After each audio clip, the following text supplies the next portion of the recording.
is a lot of times when we use the word fellowship, we think it means just sitting down and talking to one another. Or fellowship means sharing.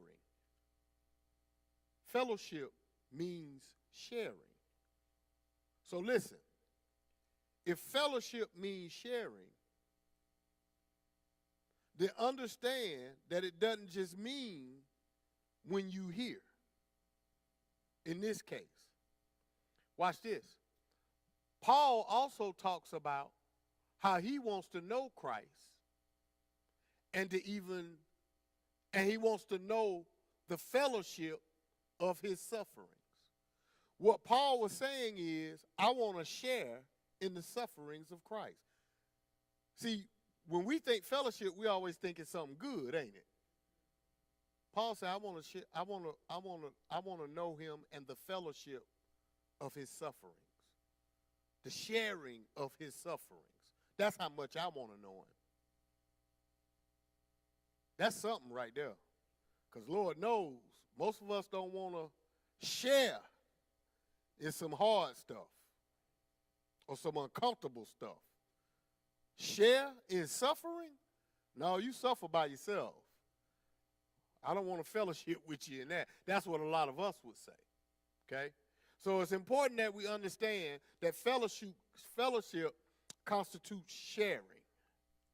Okay? Sometimes it's not always good. Okay? So what Paul was telling and he was commending the church at Philippi for was their generosity in that they continued to do. Okay? Now, one of the things that I want y'all to pay particular attention to in this particular passage of scriptures is that Paul notes that when he was in Thessalonica, that the church at Philippi sent him aid while he was at Thessalonica. Okay?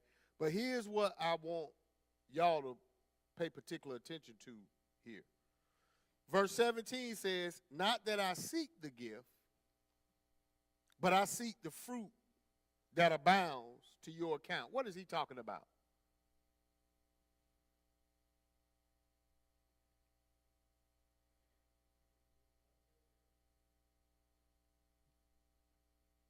Yeah, I seek the fruit that abounds to your account. I seek the fruit. Okay.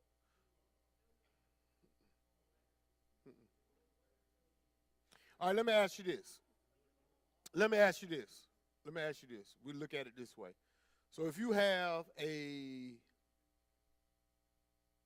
let's say you have a apple tree. Yes. Right. What he's saying is, picture it like this. Y'all were a tree that I watered, that I nurtured, that I took care of, that I made sure that you were in good shape. So that when I leave, or even if I come back, if I were still here, because of the care that I gave you, eventually you're going to produce what? Fruit. I'm going to see the fruit of my labor. You follow me? So that's what Paul was saying. I taught y'all. I taught y'all what's right. When I was there, I taught y'all what was right. So I'm seeking, like I always say, a return on the investment.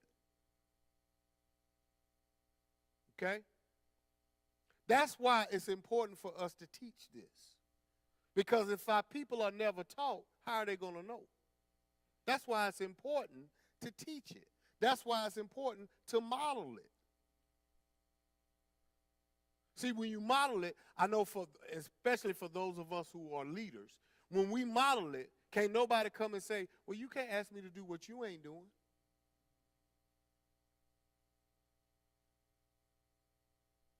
And so that's what Paul was saying here to the church at Philippi.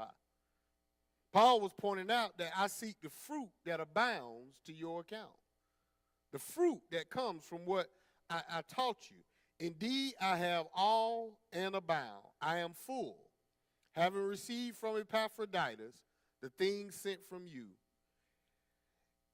And in verse 18, what we have to understand, look at how he describes the gifts that the Philippians gave to support him. Look how he describes them. He describes them as a sweet-smelling aroma, an acceptable sacrifice that is well-pleasing to God. See,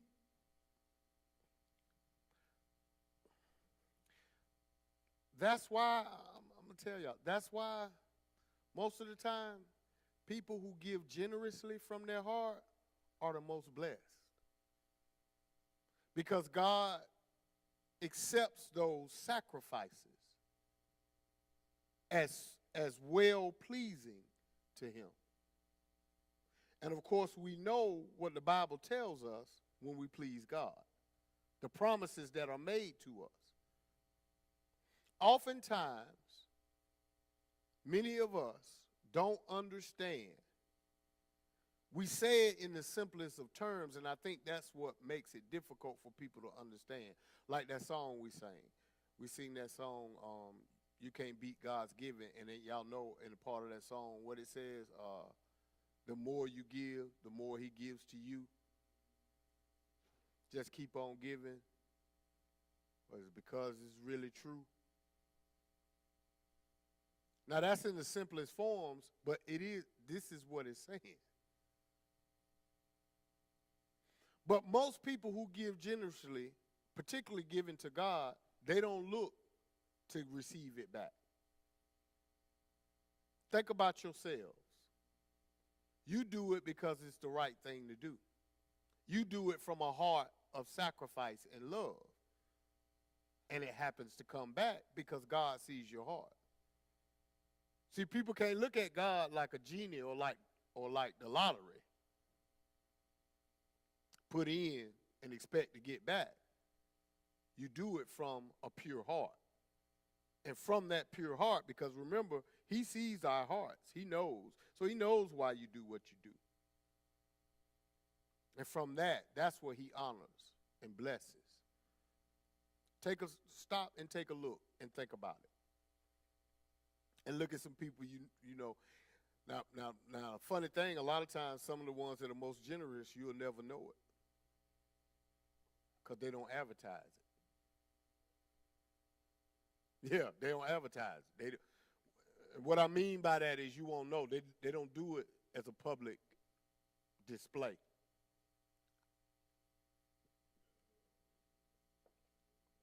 Go ahead, read it.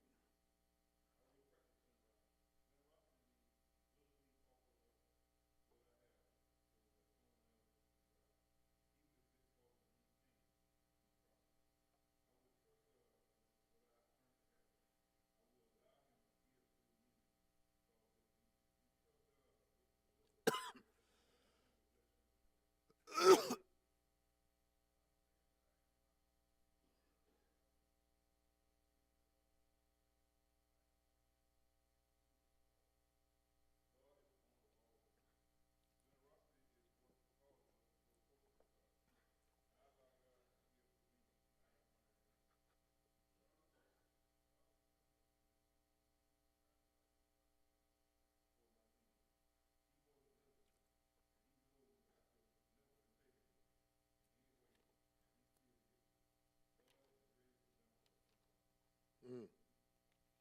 The greatest example of generosity. Even as he continues. Even as he continues to be generous to us. In spite of us. In spite of us. Likewise, local churches today need finances so teachers can teach in assemblies and classes, gospel meetings, radio and television, literature, and etc. In other words, y'all, the church has needs too. We have to remember that. The church has needs too. And we should be willing to share in the work of the church. In addition, when we're able to do more, we ought to do more.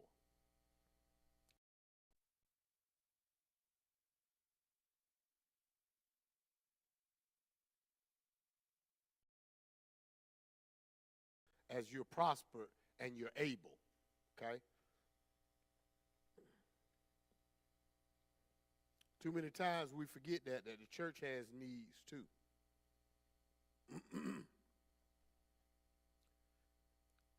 Let's go to Acts. Did I give y'all Acts 11?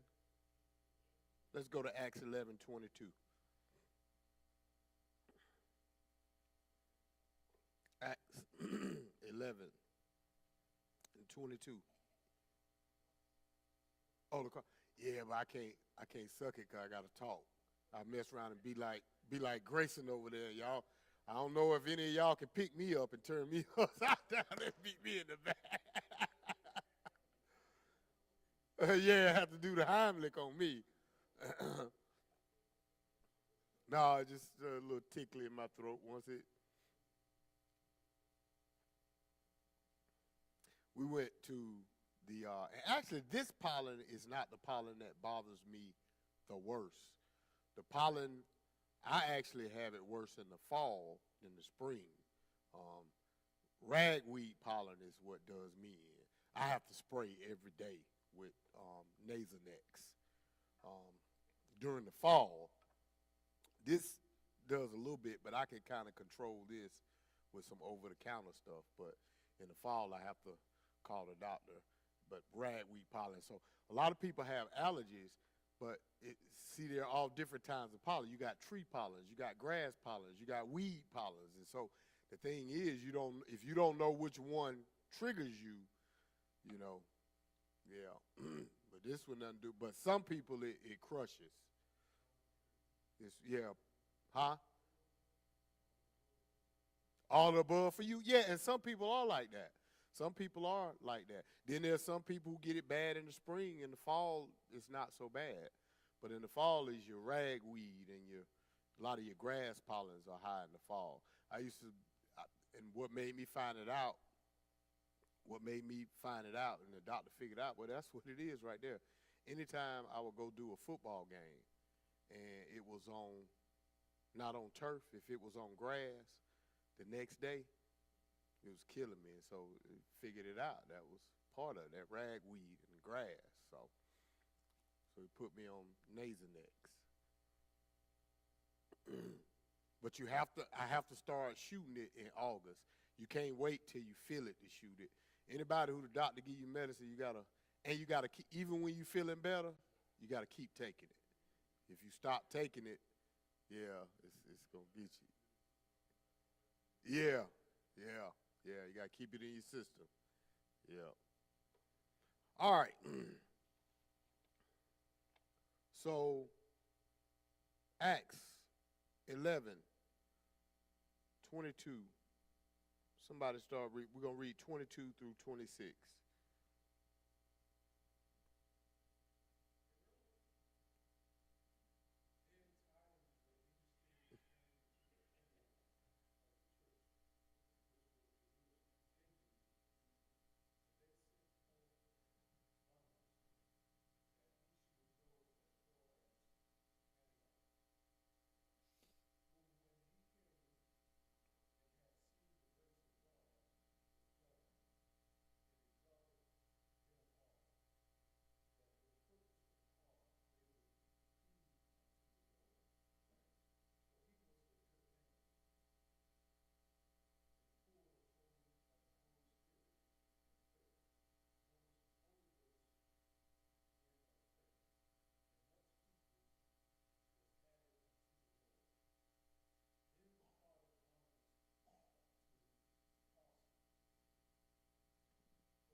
Okay? Y'all see that little history lesson here? There? That's where the word Christians came from. They first began to be called Christians when they went to Antioch. So, what we see here in Acts 11, and what is important for us to understand here as we look at this, when word got back to the church, because y'all remember where the church began. Church home base was Jerusalem.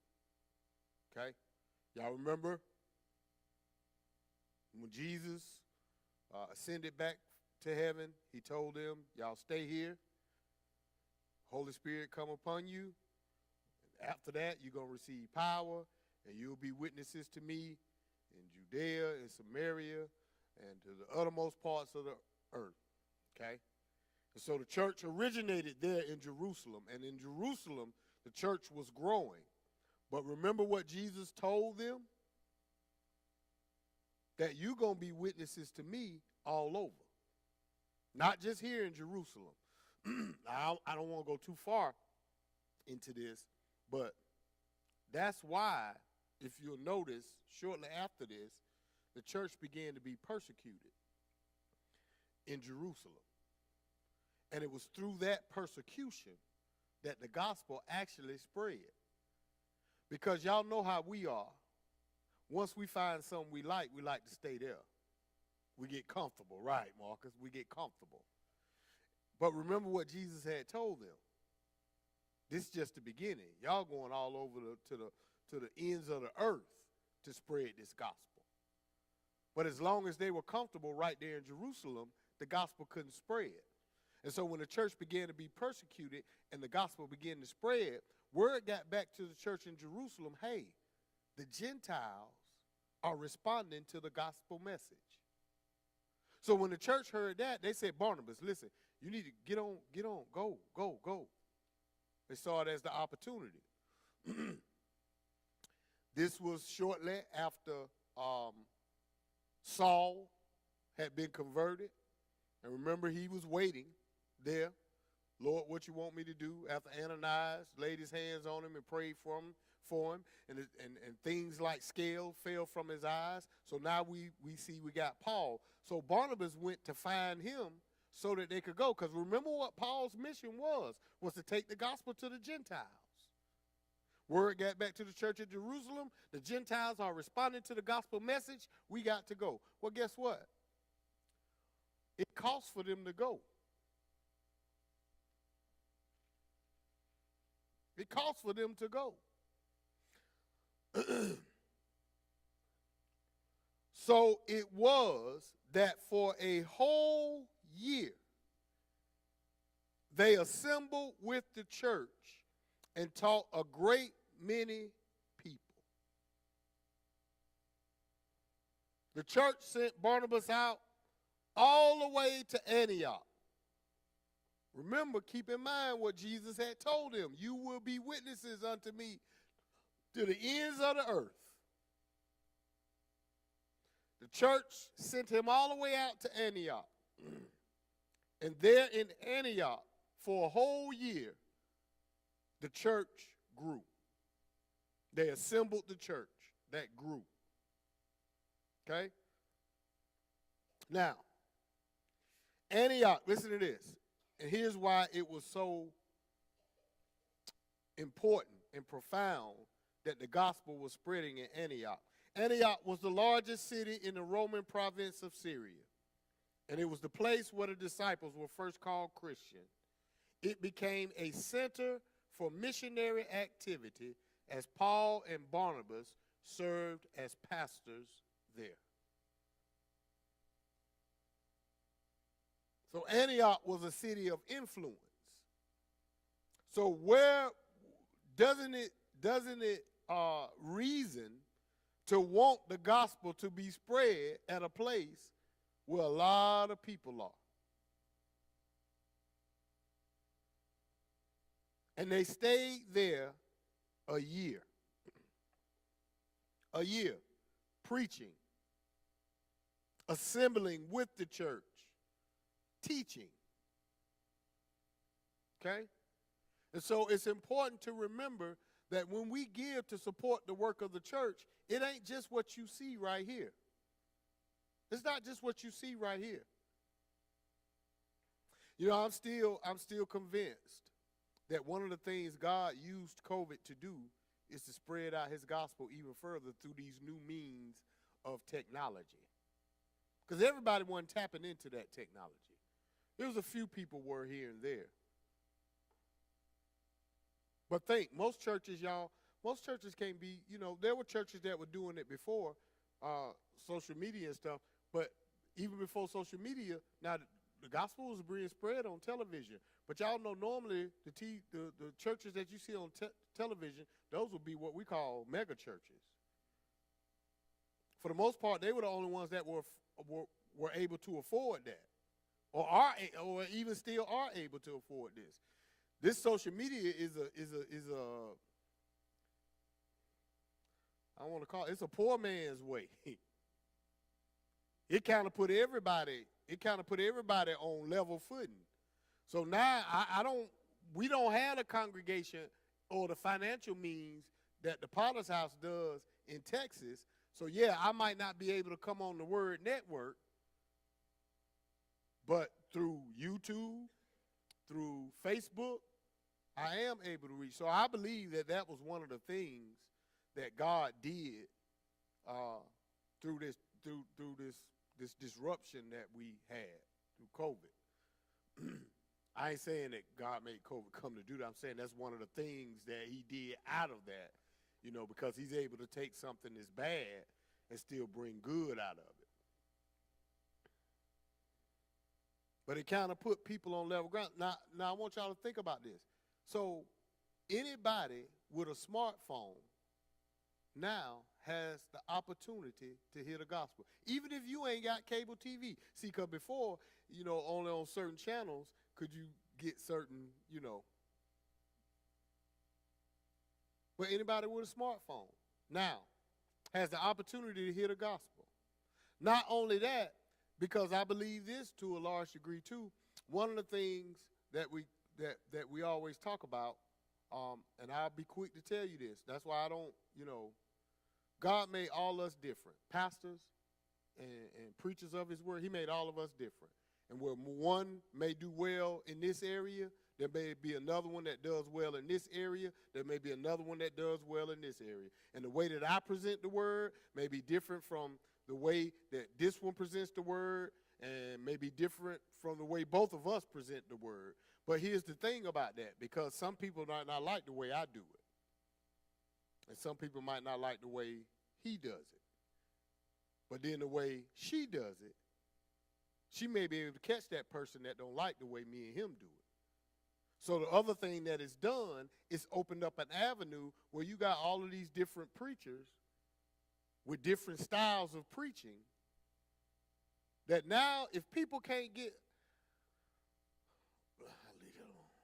they don't want to.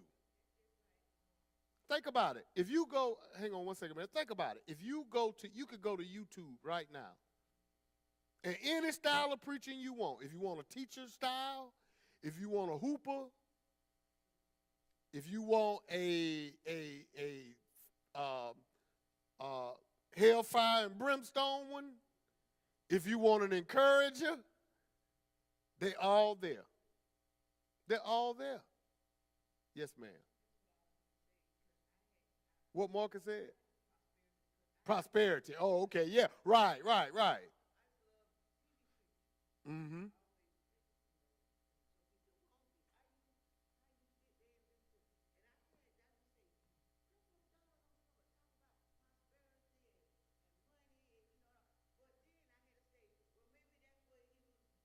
There's an audience for that. And there was an audience of people that needed to hear that. That's why I'm just always careful about saying, a lot of people give Joel Osteen a lot of grief.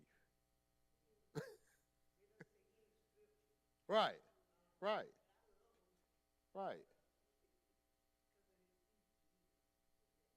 He gives scripture. Yeah.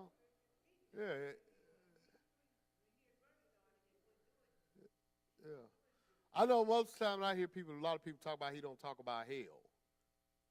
I mean, I won't say. I mean, I don't know. I don't think because he don't talk about it don't mean he don't believe. I just believe. I believe there are people who respond to his message. Yeah, I believe there are people who respond to his message. Then you have expository preachers. You have preachers who just straight, they do a lot of their preaching like you would do, like we're doing now. They read this scripture. I remember I used to look at, I can't remember what his name was. I used to look at him, and he had a lady that she read the scriptures. She read it and talk. Stop right there, and then he would expound on that. But he had a full congregation. There are people who respond to that type. Who?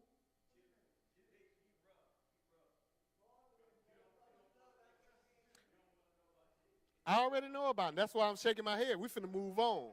I'm not gonna say nothing. I'm not gonna say anything. I'm not gonna say anything. Um, Chandra, yeah, don't.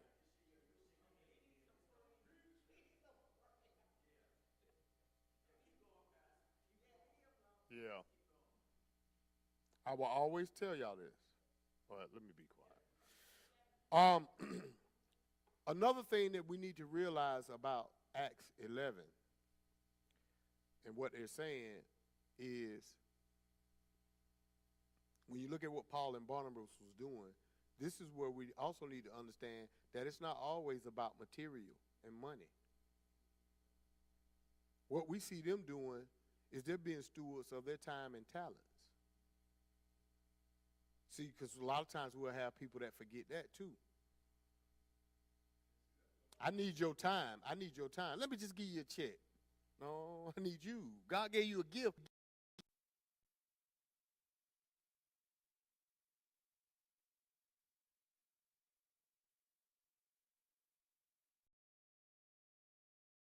Express purpose of building up the church that he placed you in. That's it. That's it. Yes, sir.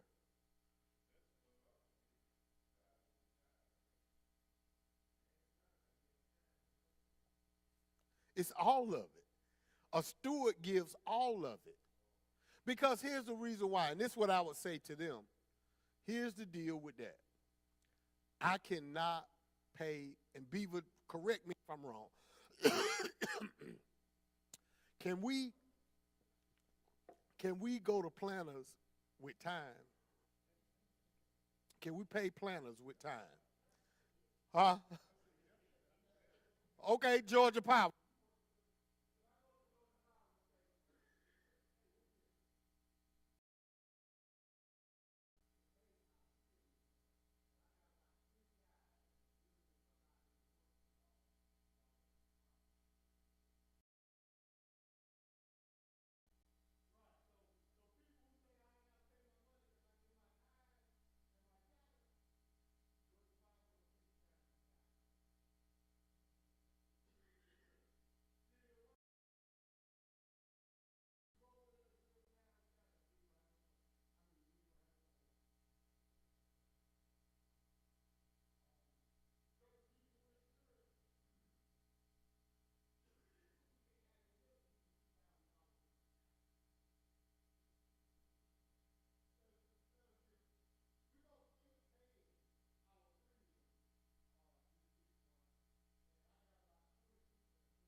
You know what? Actually, let's start at verse 3. 1 Corinthians 9 and 3.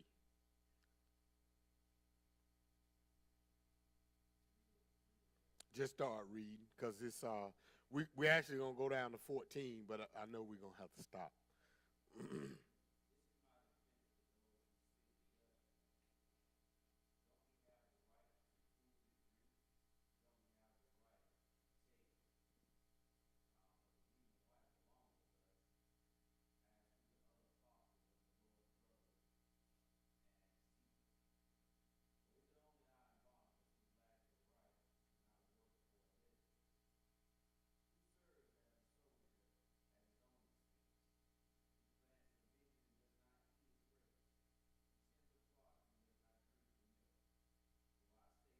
Hold on, stop that. Stop right there. Stop right there. Stop right there. So Paul is speaking because basically what was happening is they were trying to treat he and Barnabas different than they were the other apostles. Okay? Um, while the other apostles,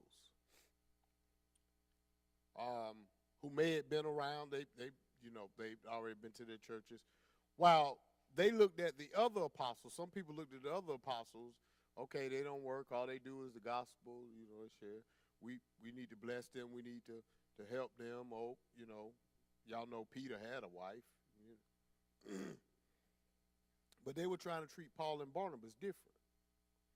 And so Paul comes along and here in 1 Corinthians, because you got what he's setting up, what he's getting ready to say, he's going to end it with, because I don't know if we're going to read that. Oh, yeah, he does. It is in there, so we'll see it. So what Paul is saying is, y'all want me and Barnabas to work, but the other apostles, they okay not working. Y'all want me and Barnabas to work. Y'all saying to us that y'all should work. Do y'all know that there are some churches, I don't know if there still are, but back in the early 2000s, there were some churches who, if you didn't have a secular job, now tell me this is not crazy. If you didn't have a secular job, they didn't want you. You know what one of them said? Because if you don't work a secular job, that means you coming trying to get all our money. But think about but think about how that sounds. Think about the logic behind that. So you're telling him from the jump, we're not going to work toward how it's supposed to be. Matter of fact, don't come because we ain't going to never work toward that. You need to already have a job. Telling you. No, we ain't looking at him because he don't work. So you mean y'all might miss out on the pastor that God sent y'all because he don't have a secular job? He don't work. Right. That was their logic. He gonna ask for too much.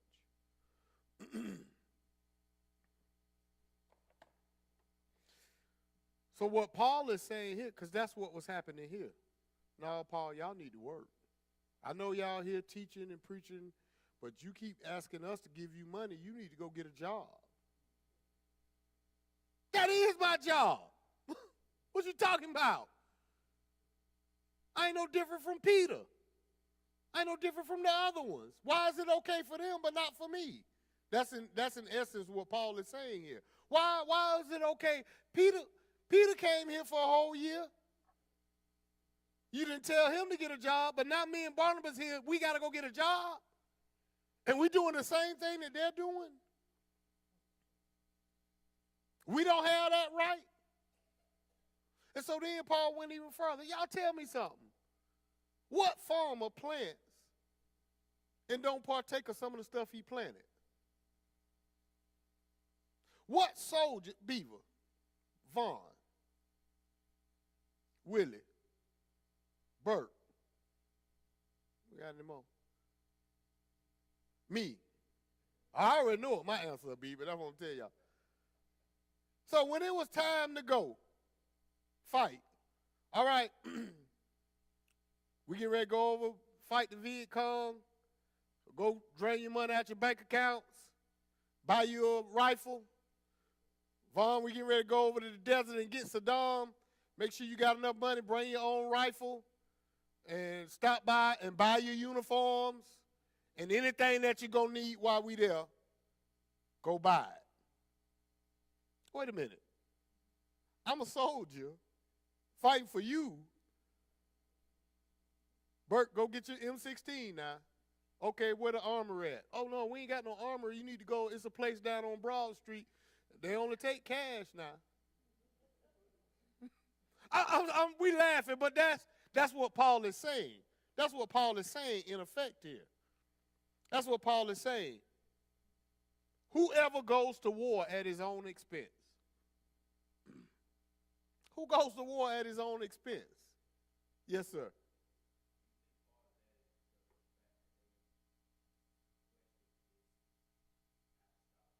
Yeah, and that's what yeah.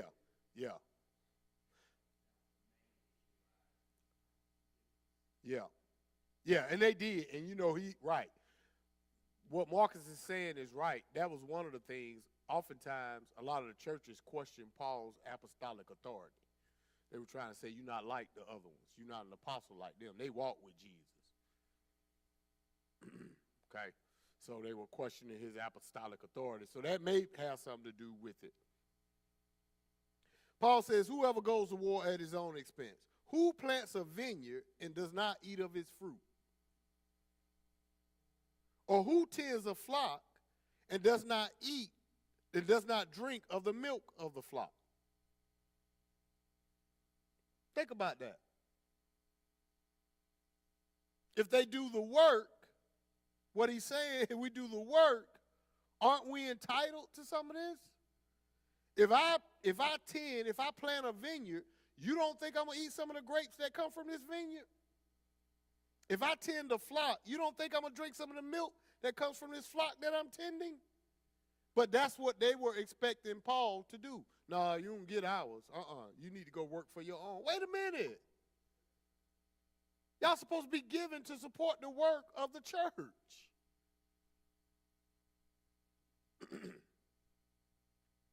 In Paul's day, people did not volunteer to serve in the military.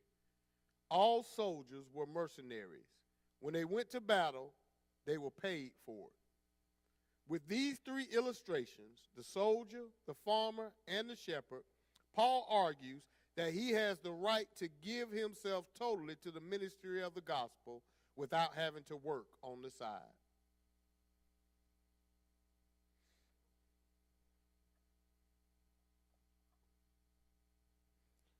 Paul was speaking out against the spirit of entitlement. Paul says that he has a right to exercise his spiritual freedom more than anyone, but he relinquished the right to marry and to even be paid, all for the sake of Christ.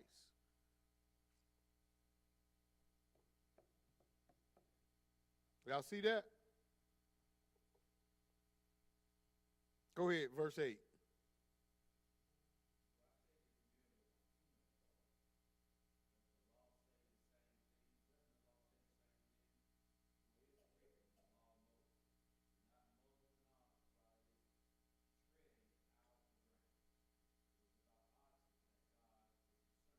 Is it?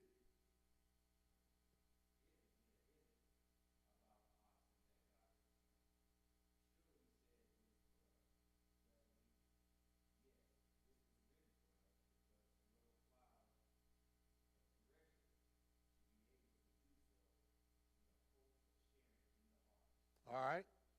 Stop right there. So you see that? So Paul goes back and quotes the Mosaic law, which says you don't muzzle an ox while it treads out the grain. And then Paul says, now, y'all tell me this. Do y'all think God put that in the law for the ox? He said he put that there for our sakes. He put that there to teach us the lesson. He didn't put that there in the ox. In other words, if you won't tread your ox, if you won't muzzle your ox, why would you muzzle the man of God? Why would you muzzle him who's treading out the gospel? But you will follow the law and not muzzle your ox.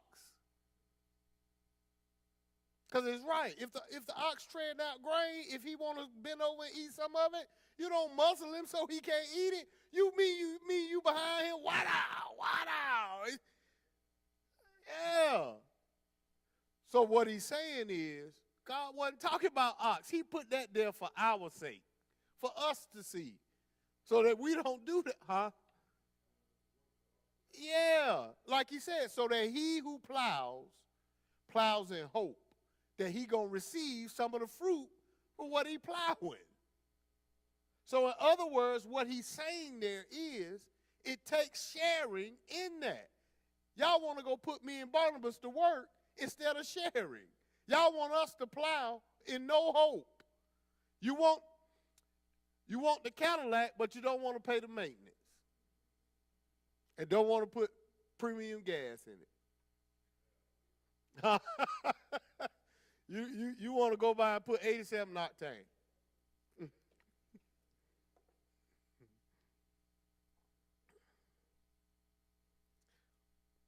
Verse 11. If we have some, I'll go ahead and read it on that, Marcus, because we're about to be done. If we have sown spiritual things for you, is it a great thing if we reap material things? If others are partakers of this right over you, are we not even more? Nevertheless, we have not used this right, but we endure all things lest we hinder the gospel of Christ. Do you not know that those who minister the holy things eat of the things of the temple, and those who serve at the altar partake of the offerings of the altar? Even so, the Lord has commanded that those who preach the gospel should live from the gospel.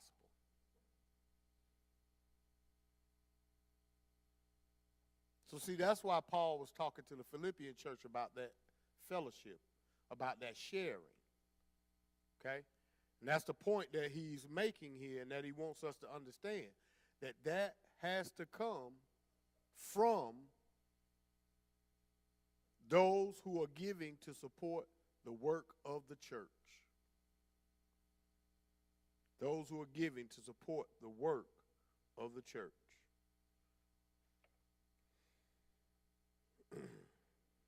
All right, any questions? Any questions?